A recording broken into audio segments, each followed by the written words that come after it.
Hello, Year 6. We're going to be reading Chapter 3 of Pig Heart Boy. Chapter 3, News. As I turned the key in the front door, I could hear at once that Mum and Dad were at it again. Now there's a surprise, I mouthed, silently adding, I wonder what they're arguing about today, as if I didn't know.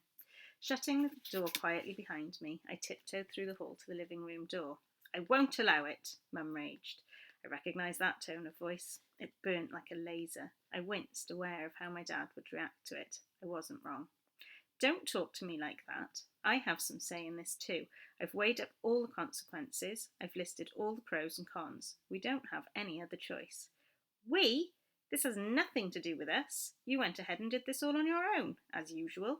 Mum's voice was lemon bitter. You made it sound as if all I was doing was thinking of myself. Weren't you? No, of course not. Now, why don't I believe that? My mum has a saying, never stick your head where your backside can't follow. Mum wasn't letting Dad get away with anything. But that's exactly what you're doing. You're getting us into something we'll never get out of, and you didn't even ask first. It's for Cameron's own good. It's for the good of this whole family, said Dad. Because you say so, Mum scoffed. From where I'm standing, it looks as if what you want to do is deform your own son. I nodded grimly. I'd guessed what Mum and Dad would be arguing about, and I was right again. I hated always being right. Mind you, I hadn't heard this particular argument before. This one seemed to be a new track on an old CD. What do you mean, deform? Now it was Dad's turn to hit the roof and pass right through it. How dare you say that? You wouldn't say that if this was a human heart. But it's not. That's the whole point. You want to make our son a pig heart boy. A pig heart boy? What on earth was Mum talking about? I frowned as I leaned in closer. Better a pig's heart that works than a human heart that doesn't, Dad argued. Better that than no heart at all. You think so? Said Mum. Yes. Don't you want our son to live?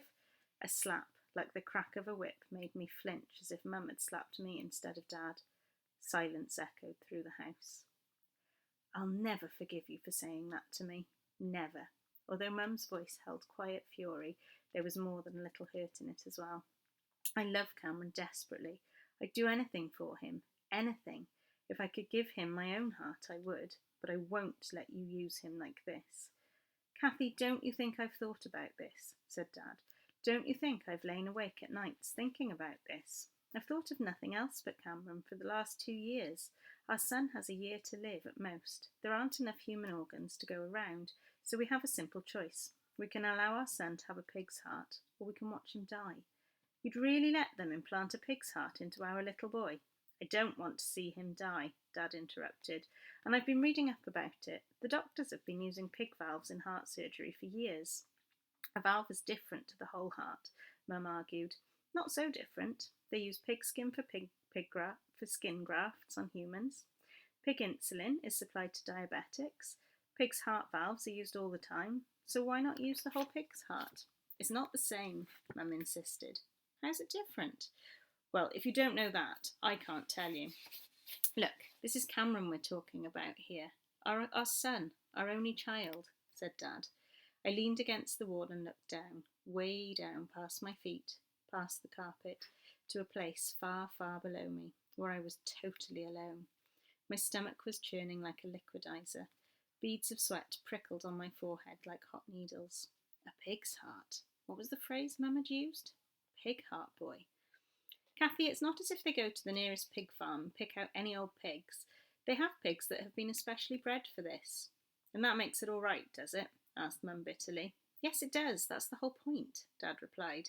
Stop it! Stop it, both of you! I shouted. I couldn't bear to listen any more. I turned and raced up the stairs, stomping down with my feet as hard as I could, and I ran. I only got halfway up the stairs before I started hurting, so I slowed down, but I didn't stop. Cam, wait! Mum called out. I didn't answer. I couldn't. But I wanted to let both of them know that I was here, that they were talking about me as if I didn't have a mind of my own, as if I couldn't make my own decisions. How could they? How dare they? It was my body, my heart. I threw myself face down on the bed. I'd barely caught my breath when there came a knock at the door. Cam, can I come in? Asked Dad. Suppose so, I muttered. Dad walked into the room, followed by Mum. Without preamble, Mum said, Did you hear what we were talking about? I think the whole street heard, I replied as I sat up. Dad sighed. I'd rather you hadn't heard the idea that way. What way? I asked. With your mum and me arguing about it, he replied. I didn't see what difference it made. At least by eavesdropping I'd heard the truth as both Mum and Dad saw it. Now they'd changed their way of talking. Now they'd talk to me in a way that they thought I could understand, a way suitable for a teenage boy, all false smiles and false promises.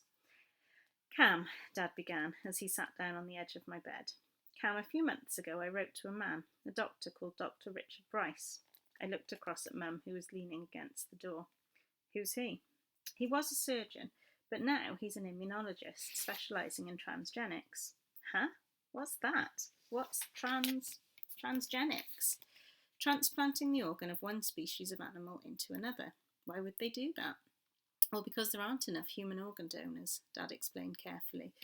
So people like him are trying to find other ways of keeping people like you alive. People like me, I winced at Dad's phrase.